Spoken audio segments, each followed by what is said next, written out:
네, 진사로입니다. 50회 한능검 기본 11번부터 해설 강의 이어갈게요. 밑줄근 왕의 업적으로 옳은 것은? 하고 물어봤죠. 고려 제31대 왕과 왕비의 초상하다.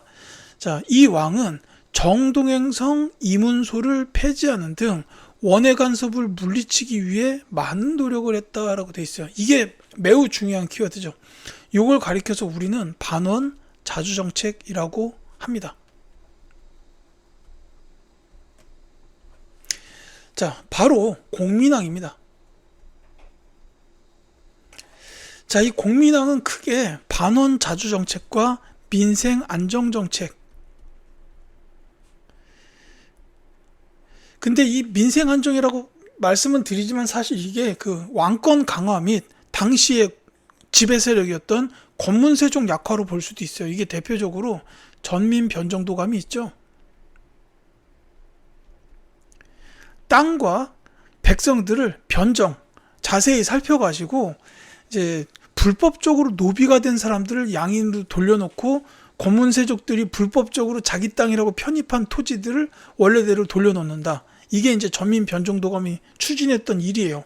이게 제대로 수행이 되면은 양인들 숫자가 증가하기 때문에 세금이 확충돼요. 그러면 당연히 권문세족은 노비들이 줄어드니까 약화될 거고, 양인들이 늘어나면 재정 확충도 되지만은 이제 뭐 왕권 강화나 이쪽 하고도 연관이 되겠죠.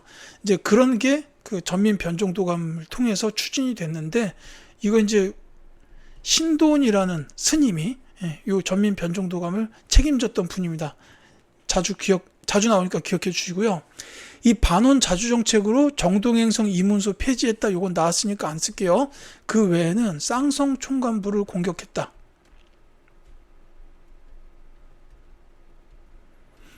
이게 이제 원나라가 고려의 영토 중에서 불법적으로 편입해놓고 이제 쌍성총관부를 설치한 거죠. 뭐 당시에는 불법이라고 할 수는 없었을 것 같긴 하네요.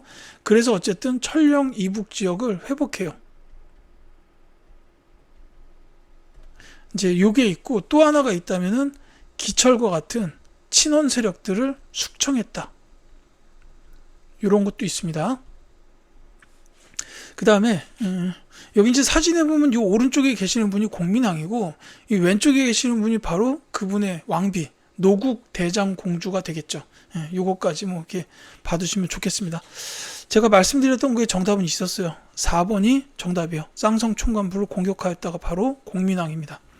자, 교정도감을 설치하였다. 요거는 그 최씨 무신 정권이 시작됐을 때의 그 최충원이고요. 천리장성을 축조한 거는 2번 있었어요. 이제 고구려 때 연개소문이 총책임자로서 천리장성을 축조했는데, 이게 영유왕 시기쯤입니다. 이때는 이제 당나라의 침입을 막아내기 위해서 천리장성을 축조했었고, 그 다음에 이제 고려 시대에도 거란의 3차 침입이 끝난 후에 이제 더 이상의 침입을 막기 위해서 천리장성을 축조했다. 이게 있었습니다. 자, 스시마 섬을 정벌하였다라는 것도 이거 정벌을 했던 그 장군으로 보자면 박위. 고려 말기의 창왕 시기, 이때 이제 박위라는 장군이 스시마 섬 정벌했고, 그 다음에 이종무라는 장군은 세종대왕 시기에 가서 역시 정벌을 했어요. 이제 스시마 섬 정벌하는 이유는 뭐냐면 왜구들을 소탕하기 위해서입니다. 그러니까 이 고려 말 조선 초에 왜구들이 계속해서 우리나라 들어와가지고 약탈해 가고 막 백성들 죽이고 괴롭히니까 이제 이 장군들이 가가지고 이제 아예 섬을 정벌을 한 거예요. 이후에 세종대왕 시기가 되면은 이제 대마 도주가 무릎을 꿇고 빌기도 했다라고 알려져 있죠. 그러면서 이제 뭐 개해 약조 이런 거 체결되기도 합니다. 이렇게 알아두시면 되겠어요. 자, 12번. 가에 들어갈 내용으로 가장 적절한 것은, 자, 후삼국 통일 과정을 주제로 했는데, 자, 금성 점령, 경순왕의 항복, 1, 2천 전투입니다. 이게 지금 시기의 순서대로 나와 있어요. 이제 어차피 선지에는 여기에 들어갈 내용이 하나밖에 없어요. 뭐 시기를 잘 몰라도 후삼국 통일 과정에 있었던 일만 알고 있다면 답을 찾기는 어렵지 않습니다. 이게 이제 보통은 한 글자씩 띄어서 공고신일. 이게 이제 공산 전투, 고창 전투, 그 다음에 신라의 멸망. 그 다음에 1, 2천 전투. 이렇게 이제 순서가 나와요. 자, 이 경순왕의 항복이 신라 멸망이고 1, 2천 전투가 뒤에 있죠. 그러니까 가에 들어갈 내용은 공산 전투나 고창 전투와 같은 내용이 될 겁니다. 그래서 1번이 정답이요. 다만 요 고창 전투에 대해서는 이제 요 지역이 이 고창이라는 지역이 지금 전라북도 지역에 있지만 거기를 말하는 건 아니고요. 이거는 이제 경북 안동을 뜻합니다. 이제 태조 왕건이 고창 전투에서 승리를 거둔 다음에 이 고창 지역을 이제 안동부로 이렇게 승격을 시켰어요. 동쪽을 편안하겠다라는 뜻으로 이름을 붙였습니다. 이렇게 보시면 되겠고, 자, 이 진포대첩의 경우에는 고려 말기에 있었어요. 우왕 시기. 이제 상대는 왜구입니다. 이게 이제 우왕 시기에 있었고, 그 다음에 또 하나 중요한 게 이 진포대첩의 이제 대표 장군 최무선 장군은 기억하셨으면 좋겠어요. 그 외에도 뭐 나세, 심덕부 이런 분들 계시지만 이 최무선 장군께서 화약의 아버지잖아요. 그러니까 이 화약을 국방기술로 발전하는데 큰 역할을 하시고 그렇게 해서 만들어낸 화약 무기들을 진포대첩에서 처음으로 쓰셨습니다. 자, 그 다음에 삼별초 항쟁의 경우에는 이제 몽골 침입이 끝나고 이제 고려가 몽골에게 항복을 하면서 개경으로 환도를 반대한 거죠. 이 삼별초가 개경환도에 반대를 했고 강화도, 진도, 제주도 이어서 항쟁을 했다. 이렇게 보시면 되겠습니다. 자, 위화도 회군은 이제 이건 뭐 이성계 장군. 고려 말기에 이제 위화도로 병력을 데리고 가다가 중간에 돌려가지고 개경 돌아와서 이제 당시에 우왕 폐위시키고 최영을 유배 보냈다가 죽게 만들고 정권을 장악한 사건입니다. 물론 이게 이제 과전법 시행과 조선의 건국으로 이렇게 이어지게 되죠. 자, 13번 갈게요. 가 인물의 활동으로 옳은 것은, 자, 경의 건의에 따라 설치된 별무반을 거느리고 여진을 정벌하시오. 명을 받들겠습니다. 자, 그럼 이분 누굽니까? 별무반에 대해서 건의하신 분이에요. 그리고 이제 이 별무반의 총지휘관이기도 했죠. 바로 윤관입니다. 자, 윤관 하면은 별무반. 그러니까 이제 이 별무반을 왜 만들었냐면 여진족을 잡기 위해 만들었어요. 그래서 여진족을 결국 잡아내죠. 그러니까 이제 이 윤관 이분께서 하셨던 게 여진족은 기병이에요. 말 타고 달리는 부대예요. 근데 당시에 고려의 주력 군대는 보병이다 보니까 이제 기병들을 대적하기가 어려워요. 그래서 이제 우리도 기병 부대가 주축인 부대를 만들어야 됩니다. 이래가지고서 만든 게 별무반이다라는 거죠. 그래서 여기 기병 부대가 있습니다. 신기군 기병부대, 그 다음에 신보군은 보병부대고 이 항마군은 마귀를 내쫓는다 뭐 이런 뜻으로 보시면 돼요. 그래서 승려부대라고 할 수 있습니다. 자, 어쨌거나 이래서 결국 여진을 격퇴합니다. 여진을 격퇴하게 되고 동북 구성을 설치하게 되죠. 자, 이렇게 이어집니다. 그래서 이제 정답은 4번이에요.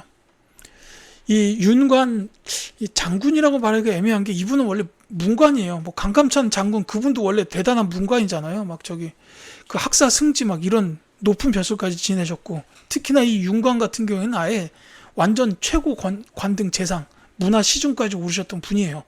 근데 이제 어차피 고려시대 때는 이제 문관들이 주로 장군 지휘관을 이제 많이 했습니다. 그래서 하셨는데 어쨌거나 동북 구성을 축조했다. 이게 이제 정답이 되겠고, 자, 우상국을 정복했다. 장군으로 보자면 이사부죠. 신라 장군 이사부 지증왕 때입니다. 자, 사군 육진을 설치하였다. 사군은 최윤덕 장군, 육진은 김종서 장군이요. 이분들은 세종대왕식이죠. 특히 김종서 장군 같은 경우에는 그 호랑이 같은 그런 기계로 굉장히 이제 유명하게 알려져 있어요. 뭐 관상 같은 데서도 저 백윤식인가 그 배우님이 막 그 김종서 장군을 이제 그 호랑이처럼 이렇게 표현을 하셨는데, 다만 이 김종서 장군도 어마어마한 문관입니다. 그 고려사나 고려사 저료 같은 이런 역사책도 쓰셨어요. 자, 강동 육주를 확보하였다. 서희죠. 거란과의 외교 담판을 벌였습니다. 이 당시에 고려 왕은 성종이었어요. 자, 이렇게 보시면 되겠습니다. 이 별무반이 조직된 거는 숙종 때고 동북 구성을 축조한 거는 예종 때라고 보시면 되겠습니다. 자, 그렇고 14번 갈게요. 다음 상황을 볼 수 있었던 국가의 경제정책에 대한 설명으로 옳은 것은, 자, 병난도에 오신 것을 환영합니다. 어디서 오셨습니까? 송에서 인삼을 사러 왔습니다. 라고 돼 있어요. 자, 병난도, 그 다음에 이제 송, 중국의 나라죠. 이거 보면 알 수 있습니다. 고려입니다. 이 병난도가 예성강 하구의 국제무역항이었던 게 고려시대이니까 고려의 국가 경제정책으로 보시면 되겠죠. 자, 정답 찾는 게 어렵진 않은데 대신에 이제 이 경제 관련된 내용들을 좀 말씀을 드릴게요. 일단 이 병난도는 안 쓰겠습니다. 대표적인 국제무역항구였고요. 그 다음에 이제 시장을 감독하는 관청으로 경시서가 있었다. 요거 기억하시고, 그 다음에 이제 관영 상점이 운영이 됐는데 대표적으로 서적점, 다점, 책 팔고 차 마시고 이런 곳이에요. 그 다음에 이제 그 은병이 유통이 됐어요. 이거 이제 활구라고도 부르죠. 이게 이제 화폐 기능으로 유통이 됐었고 은병입니다. 그 다음에 권원중보나 해동통보가 만들어졌어요. 국가 주도에 만들어져서 이제 이 화폐들을 엽전, 그 동전을 유통시키려고 했는데 이제 이게 유통이 잘 되진 않았습니다. 오히려 이 활구 은병이 더 활발하게 유통이 됐었어요. 이 정도를 경제 관련 내용으로 기억해 주시면 좋겠는데 선지에 있죠. 1번이 답입니다. 자, 신해통공을 단행하였다. 요거는 정조식이에요. 조선. 이 신해통공이 금난전권 폐지. 그러니까 당시 시전 상인들에게는 자기 그 상권 근처에서 난전, 그러니까 길바닥에 펼치는 그거 있죠. 난전을 펼치면 그거를 못하게 막는 권리가 있었어요. 그게 금난전권인데 이제 정조 시기에 들어서 유기전을 제외한 다른 시전 상인들은 금난전권을 폐지해버립니다. 그러니까 이 말은 뭐냐면은 난전을 자유롭게 펼쳐도 된다. 즉 상업활동 장려정책이라고 볼 수 있어요. 자, 연분구등법을 시행하였다. 요거는 세종대왕 때의 공법 시행입니다. 연분구등법, 전분육등법. 그러니까 토지의 풍용에 따라서 9단계로 나눈 게 연분구등법, 그 다음에 비옥도에 따라서 6단계가 전분육등법이다. 이렇게 보시면 되겠고요. 관수관급제를 실시하였다. 요거는 성종 때 일이에요. 조선 성종입니다. 이제 세조 시기에 직전법이 시행이 됐는데 이 세조 시기가 이제 훈구들이 본격적으로 정권을 장악한 시기잖아요. 그 계유정난의 공신들. 그래서 이들이 이제 정권을 장악한 다음에 이제 직전법에서 세금을 너무 많이 이렇게 거두는 거예요. 그러니까 백성들이 힘들어지잖아요. 그래서 이게 이제 워낙 뭐 이렇게 세율을 높게 매기고 막 이런 폐단이 나오다 보니까 성종 시기가 돼서 이걸 약간 보완하려고 한 게 관수관급제입니다. 백성들은 지방 관청에다가 세금을 내고 지방 관청에서는 수조권을 가진 관리들한테 세금을 준다. 그래서 이제 너무 고율의 세금을 징수하는 걸 막고자 했던 제도가 관수관급제라는 거죠. 근데 이제 이게 나중에 그 명종 시기쯤 되면은 아예 수조권 받는 제도 자체가 없어지고 녹봉 제도로 바뀌게 됩니다.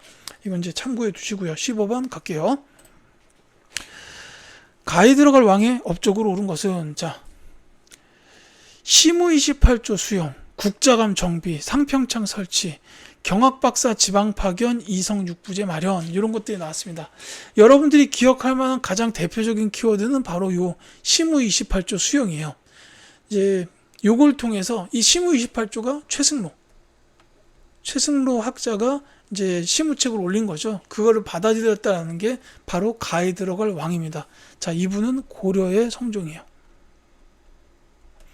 정말 많은 일들을 하셨죠. 심지어 여기 상평창 설치 나와 있지만 의창도 성종 때 있었던 일이에요. 심지어 이 서희가 강동육주 찾아낸 거, 강동육주 받은 거, 그 외교단판 지었던 그것도 성종 제위 시기에 있었던 일이다라고 아까 말씀드렸죠. 그러니까 이 시기에 굉장히 고려가 체제 정비가 이제 활발하게 일어났어요. 그래서 묘호가 성종이 된 겁니다.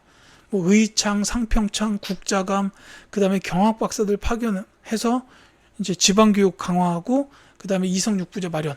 근데 이제 성종의 가장 대표적 키워드가 지금 본문에 안 나왔어요. 그게 뭐냐면 이 최승로의 시무 28조 중에 보면은 이제 왕권의 강화를 위해서 이제 지방간을 파견하시라라는 그런 내용이 있습니다. 성종이 그걸 받아들여서 12목을 설치하고 거기다가 지방간을 파견했죠. 그러니까 이게 호족 세력을 더 약화시키기 위한 방식이었다라고 보셔도 됩니다. 정답은 1번이요. 자, 이 집현전을 개편한 건 이제 세종대왕 시기 이후로 보시면 되겠어요. 경국대전 편찬은 조선시대의 성종. 이 조선 성종도 꽤 많은 업적이 있으시죠. 독서산품과 실시는 원성왕이라고 보시면 되겠습니다. 자, 16번. 가해에 해당하는 문화유산으로 옳은 것은? 하고 물어봤어요. 자, 청주 흥덕사에서 간행된 금속 칼자본인 가를 프랑스 국립도서관에서 발견하여 알린 그녀, 조선왕실 행사를 기록한 외교장과 의계의 국내 반환을 위해 쓴 그녀, 박병선 박사님의 꿈과 일정이 춤과 노래로 펼쳐집니다. 아, 이거 언제 합니까? 가서 보고 싶은데. 자, 이 박병선 박사님은 본인의 일생을 갖다가 이 외교장과 의궤의 국내 반환을 위해서 일생을 바치신 분이에요. 이제 이 본문에 가끔 등장하는데 여기 나왔죠. 다만 여기서 나온 문제는 외교장각 의궤 관련 문제는 아니고요. 이 박병선 박사님이 외교장각 의궤를 프랑스에서 발견하시기 전에 먼저 보셨던 거. 이제 청주 흥덕사에서 간행된 세계 최초의 현재의 금속 칼자본, 바로 직지심체 요절입니다. 2번이 정답이에요. 이제 길게 말씀을 드렸는데 요약하자면 이 박병선 박사님은 서울대학교에서 박사학위를 취득하신 이후에 일부러 프랑스로 가셨어요. 그래서 프랑스 국립도서관에 일부러 취업을 하셨습니다. 왜냐? 이제 여기에 그 외교장각 의궤가 있을 거예요. 병인 양요 때 약탈했잖아요, 프랑스가. 병인 양요 때 약탈을 해갔습니다. 그래서 이제 이거를 갖다가 우리가 돌려받아야겠다라는 거를 이제 박병선 박사님이 인생의 목표로 세우셨어요. 그래서 외교장각 의궤를 찾아내려고 일부러 프랑스 국립도서관에 취직을 하신 거고, 거기에 이제 소장되어 있는 자료들을 계속해서 찾아보시는 겁니다. 근데 의궤보다 먼저 발견한 게 직지심체 요절이었어요. 다만 이 직지심체 요절은 약탈이 아니라 이게 이제 조선시대 후기에 그 프랑스 외교관이 이제 정상적인 방식으로 아마 구입을 해간 걸로 이렇게 이제 돼 있습니다. 그래서 요거는 뭐 약탈이 아니니까 당연히 이렇게 찾아온다라는 개념이 될 수가 없죠. 현재 이 직지심체 요절은 아마 프랑스의 루브르 박물관에 전시가 돼 있을 겁니다. 이 진본이. 그리고 그 모사본은 현재 청주 흥덕사 지의 직지박물관에 있어요. 저는 그 직지박물관 가서 직지심체 요절의 모사본은 봤습니다. 어쨌거나 이분은 그래서 이후에 외교장각 의궤를 찾아냅니다. 그래가지고 이제 이거를 반환받기 위해서 평생을 바치셨죠. 이제 그걸 갖다가 보도를 하고서 이제 뭐 여기 국립도서관에서 해고되시고 뭐 이랬다는 겁니다. 아마 그 직지심체 요절을 이게 이제 금속 칼자본이다라는 사실을 증명하신 것도 박병선 박사님인데, 이제 그걸 갖다가 증명하시는 것 때문에 아마 프랑스 도서관에서 이제 해고되셨을 거예요. 그 이후로도 이제 의궤 발견을 위해서 평생을 바치셨다. 저분의 이름과 업적은 꼭 시험에 안 나오더라도 기억해 주셨으면 좋겠습니다. 그래서 이제 길게 말씀을 드렸고요. 자, 신증 동국 여지 승남, 요거는 이제 성종시대 이후에 나왔어요. 이제 지리서 정도로 보시면 되겠고요.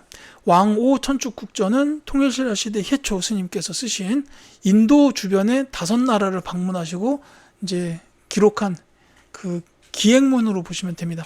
무구정강 대다란이 경우는 제가 앞영상에서 말씀드렸듯이 불국사 3층 석탑에서 나왔어요. 이거는 최초의 그 목판 인쇄본이다라는 의미가 있습니다. 17번 갈게요. 밑줄근 이것으로 옳은 것은 해가지고 조선시대로 떠나는 시간여행인데 16세 이상 남자들이 신분을 증명하기 위해 몸에 차고 다녔던 이것 관람한다라고 되어 있습니다. 이게 그냥 결론 말씀드리자면 이거는 이제 신분패, 그래서 이제 그걸 호패라고 부르죠. 3번이에요. 자, 다만 이 호패에 관련돼서는 호패법 시행이 태종 시기에 있었다라는 거를 요거는 기억해 두실 필요가 있어요. 이방원이요. 요 시대부터 호패법이 시행됐다라고 보시면 되겠습니다. 이제 교지는 임금이 신하들에게 내리는 명령서 정도로 보시면 되겠고요. 뭐 족보는 이제 한 가문의 그 일대기를, 그 가문에 살았던 사람이나 일대기를 기록한 책.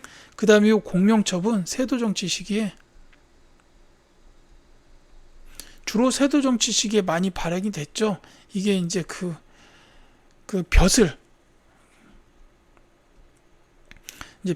내리는 그 첩지라고 보시면 돼요. 뭐 어떨 때는 뭐 아예 그냥 벼슬자리 자체를 빈칸으로 두고, 야 여기 네가 써라, 뭐 이렇게 했다고도 해요. 물론 이제 돈 받고 팔고 이래서 매간매직이 성행하게 됐던 이제 그겁니다. 자, 이렇게 보시면 되겠고, 18번 갈게요. 가에 들어갈 책으로 옳은 것은, 자, 충신, 효자, 연료의 이야기를 담아 세종 때 편찬된 책이다. 자, 세종 때 편찬된 책 몇 가지가 있는데, 이제 그 대표적으로는 뭐 훈민정음, 그 다음에 농사직설,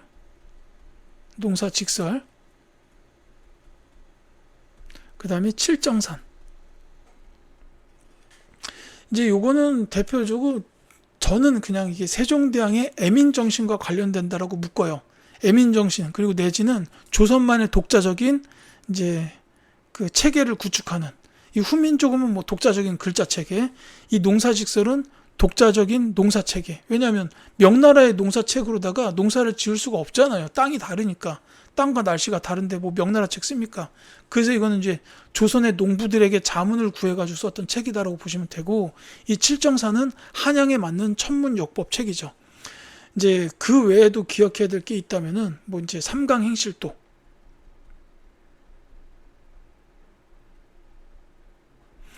이제 이게 정답이 3번이에요. 이 삼강행실도가 그 삼강, 이게 이제 충신, 효자, 연료 관련된 게 이 삼강이라고 보시면 됩니다. 이 삼강이 그 순서는 모르겠는데 부의자강, 부의부강, 이거 순서를 충신, 효자, 연료에 맞게 쓸게요. 이게 이제 군위, 신강, 그 다음에 부위, 자강, 부위, 부강, 이렇게 3강인데, 우리가 보통 삼강오륜이라고 하는 그 3강이 요 3개입니다. 이 군위, 신강이라는 게 이제 임금과 신하 사이의 관계, 부위, 자강이 이제 부모와 자식 사이의 관계, 그 다음에 부위, 부강이 남편과 아내 사이의 관계, 이렇게 돼 있는 건데, 그래서 요거 관련된 게 충신, 이쪽이 효자, 이게 연료입니다. 이렇게 보시면 되겠죠. 그래서 이제 그 이야기를 담아서 편찬된 책이 삼강행실도다. 근데 이제 이런 것들을 백성들이 다 알았으면 좋겠다라는 게 세종대왕의 생각이었어요. 그러니까 백성들도 이 좋은 성리학의 근본 원리를 이해해 줬으면 좋겠다라는 거였는데, 이게 잘 안 되다 보니, 왜냐면 글자가 너무 많아서 어려우니까, 그래서 내가 글자를 쉬운 걸 만들었다. 그게 훈민정음이에요. 애민정신이 담겨 있는 겁니다, 이게. 그래서 이제 이 글자 창제에 반대했던 신하들을 꺾어버렸던 논리가 뭐냐면, 나는 백성들에게, 니네가 그렇게 좋아하는 성리학을 나는 백성들 모두에게 알게 하고 싶다. 그러니까 글자 체계를 바꿔야 되지 않겠니? 이렇게 나간 거예요. 그래서 신하들이 이제 더 이상 말을 못하고 이제 반포가 됐다라는 거죠. 뭐 이렇게 되고요. 다른 거 말씀드릴게요. 다 세종대왕 때죠. 자, 동의보감은 이제 광해군 시기에 허준 이분께서 만드신 책이죠. 이 악학교에 보면 성종 때 만들어졌습니다. 성종 때. 그 다음에 용비어천가는 세종대왕식인데, 다만 이 용비어천가는 그거예요. 이제 훈민정음을 창제를 해가지고 이제 그 훈민정음으로 기록한 책이에요. 그러니까 이제 예시 책이 필요하잖아요. 그래서 훈민정음으로 만든 서적이고, 여기 이제 들어간 내용은 대표적으로 그 세종대왕 이전에 있었던 조선의 왕들, 그분들에 대한 업적을 이제 기록하고 찬양했던 그런 책으로 보시면 됩니다. 자, 19번 갈게요. 가왕의 정책으로 옳은 것은? 하고 물었습니다. 자, 조선 제7대 국왕 가의 모습을 담은 밑그림이 공개되었습니다. 자, 이것은 일제강점기에 어진 모사변을 옮겨 그리는 과정에서 제작됐고, 가는 육조 직계제를 다시 시행하는 등 왕권 강화를 위해 노력하였습니다. 라고 돼 있죠. 자, 6조 직계제를 시행하신 분은 두 분입니다. 태종과 세조. 자, 태종 이방원과 세조 수양대군 두 분이 6조 직계제를 하셨고 할아버지 손자입니다. 이제 중간에 세종대왕이 계시죠. 자, 7대 국왕이라는 데서도 알 수 있지만 6조 직계제를 다시 시행했다라는 데서 바로 세조구나라는 사실을 알 수가 있습니다. 세조 수양대군. 이제 뭐 저는 이렇게 공부를 하면서 수양대군을 접했는데 그 수양대군의 모습이 눈앞에 탁 나타난 게 정말 영화 관상의 이정재 배우님. 그 등장하는 그 씬이 정말 수양대군 같았다라는 생각이 들더라고요. 근데 어쨌거나 이 세조는 여기 나와 있다시피 왕권 강화를 위해서 굉장히 많이 노력을 했어요. 이제 아무래도 좀 단종을 몰아내고 왕이 됐기 때문에 이제 백성들 사이에서도 왕위를 찬탈했다. 저 권력 욕심이 어린 자기 조카 정통성의 왕을 내쫓고 지가 왕이 되려고 욕심이 너무 많다. 막 이렇게 이제 백성들 사이에서도 원성이 있었어요. 그러니까 이제 왕권 강화를 해가지고 찍어 눌렀죠. 그러니까 집현전 폐지하고 막 이랬습니다.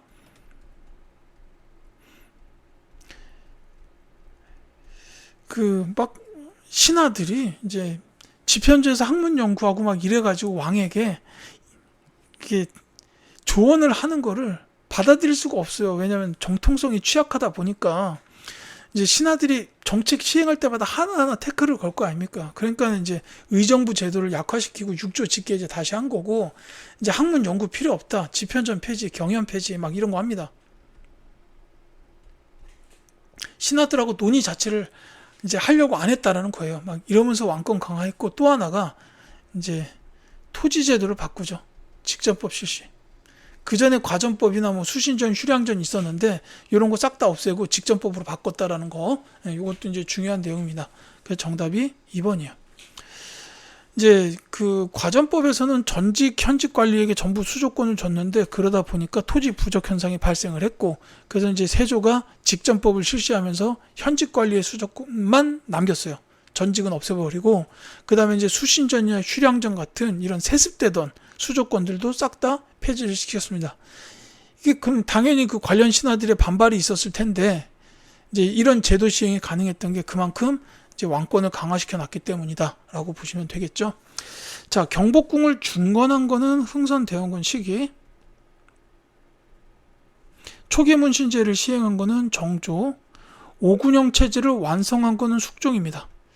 이게 이제 간혹 나오기 때문에 오군영에 대해서도 말씀을 드리자면 이게 이제 그 전에는 그 진관 체제였어요. 그러니까 각 지역별로 이렇게 부대들이 주둔하고 있던 그런 체제였는데 임진왜란을 통해서 보니까 이 진관 체제에 허점이 너무 많았어요. 그러다 보니까 임진왜란 중에 훈련동함이 창설이 됩니다. 직업군인 제도로 바뀌는 과정이에요. 선조 때죠. 그랬다가 이제 인조 시기에 어영청, 총융청입니다. 그 다음에 수어청. 요 세 이제 군대가 설립이 돼요. 이게 인조식이고 숙종 때에 오게 되면 금위영이 만들어져요. 이러면서 오군영 체제가 완성이 된 겁니다. 이렇게 보시면 되고 이제 이 중에서는 훈련도감이 제일 자주 나오지만 어영청도 가끔 나와요. 이 어영청은 주로 이제 북벌에 주로 관련된 부대입니다. 이 어영청을 강화하면서 이제 북벌론을 이제 좀 더 키웠다라는 그게 있어요. 자, 20번 가겠습니다. 자, 가시기에 있었던 사실로 옳은 것은 하고 물어봤죠. 이곳 탄금대에서 배수진을 치고 적을 섬멸하라 신립장군이에요. 자, 탄금대는 충주에 있습니다. 가끔 지역 문제로 나와요. 이 충주 탄금대 전투가 임진왜란 초기에 있었어요. 그러니까 임진왜란 초기에 일본이 부산을 통해서 쳐들어왔죠. 그래가지고 동래성 전투, 그때 이제 동래 부사 송상현 이런 분들이 이제 그냥 그 자리에서 죽음을 맞이하실 정도로 끝까지 항전을 하셨지만 이제 부산이 뚫립니다. 그러면서 이제 올라오니까 이제 신립 장군이 탄금대에서 배수의 진을 치고 적을 막았어요. 근데 여기서도 패배. 그래서 이제 일본이 탄금대를 뚫고 나서 그냥 서울까지 쫙 가버립니다. 한양까지. 그러니까 이제 그 선조가 피란을 막 가요. 개성 갔다가 평양 갔다가 의주 갑니다. 그래서 아예 명나라로 넘어가려고 하는데 신하들이 아니되옵니다 하고 막 막아요. 명나라로 넘어가는 건 그냥 끝이잖아요. 그러면 안 되죠. 그러니까 신하들이 막아요. 그래서 의주 지역까지 피난을 가게 됐고, 자, 여기 뒤에 보시면 칠천량에서는 패배했지만 아직 우리에게는 12척의 배가 남아있다. 이순신 장군. 자, 임진왜란의 최고 영웅이신 분이죠. 자, 요때 치렀던 전투가 뭐냐면은 명량해전이에요. 명량대첩이라고 써야죠. 이 12척의 배, 나중에 한 척에도 합류해서 13척이 되는데, 이 13척의 판옥선을 가지고 일본 해군의 130여 척의 배, 말 그대로 10배가 넘는 그 배들을 이제 격퇴시켰던. 그러니까 이제 이때는 명량 해협, 그러니까 이게 해남과 진도 사이의 울돌목이라고 불리는 그 명량 해협이 굉장히 물살이 세고 이제 그 방향이 변화무쌍하니까 이 이순신 장군께서 그 물살을 이용해서 이제 일본 수군을 물리쳤다라는 게 이 명량 대첩입니다. 정말로 완벽한 전술을 발휘하셨던 장군이요. 자, 칠천량에서 패배, 이거는 원균이죠. 이때 저기 100몇 척인가 수십 척인가의 판옥선을 갖다가 그냥 침몰당했어요. 저 대패를 했습니다. 그래서 이 당시에 이제 원균이 삼도수군 통제사였고, 요 이순신 장군은 그 당시 조정 대신들의 모함을 받아가지고 의금부 감옥에 갇혔다가 이제 막 풀려나서 백의종군하고 막 이럴 때였어요. 그래서 이때 원균이 그 남해 쪽 수군의 전력들 거의 90% 이상을 날려먹은 거죠, 이게 지금. 갑자기 열받네요. 자, 어쨌거나 요 사이에 있었던 걸 찾아라라는 겁니다. 그러니까 요거는 임진왜란 중에 있었던 일인데, 특히나 탕금대 전투 이후기 때문에 승리한 전투로만 말하자면은 이제 한산도 대첩, 진주 대첩, 그 다음에 조명연합군의 평양 탈환, 그 다음에 행주 대첩 등이 있어요. 물론 이 한산도 대첩 앞에는 옥포해전 같은 최초의 전투 승리도 있습니다만, 주요 시험에 나오는 거는 이런 것들이 있고요. 이게 이제 그 1592년, 93년 요 사이에 있었던 전투고, 한참 소강 상태에 있었다가 정유재란 나오면서 명량대첩이 이루어진 거죠. 이제 이렇게 보시면 되겠는데, 그렇다면 정답은 3번 권율이 행주산성에서 대승을 거뒀다라는, 요게 이제 정답이 되겠습니다. 자, 그 다음에 최영이 홍산에서 왜구를 물리쳤다. 이건 이제 홍산 전투라고 부르죠. 최영 장군. 이건 이제 왜구를 물리친 고려 우왕 때의 전투예요. 자, 강감찬이 귀주에서 거란을 격퇴하였다. 이건 거란의 3차 침입 때. 그 다음에 김윤우가 처인성에서 적을 막아내었다. 이거는 처인성 전투라고 하죠. 몽골 항쟁식입니다. 자, 이렇게 보시면 되겠죠. 이렇게 해서 20번까지 말씀드렸고요. 21번부터는 다음 영상에서 이어드리도록 하겠습니다.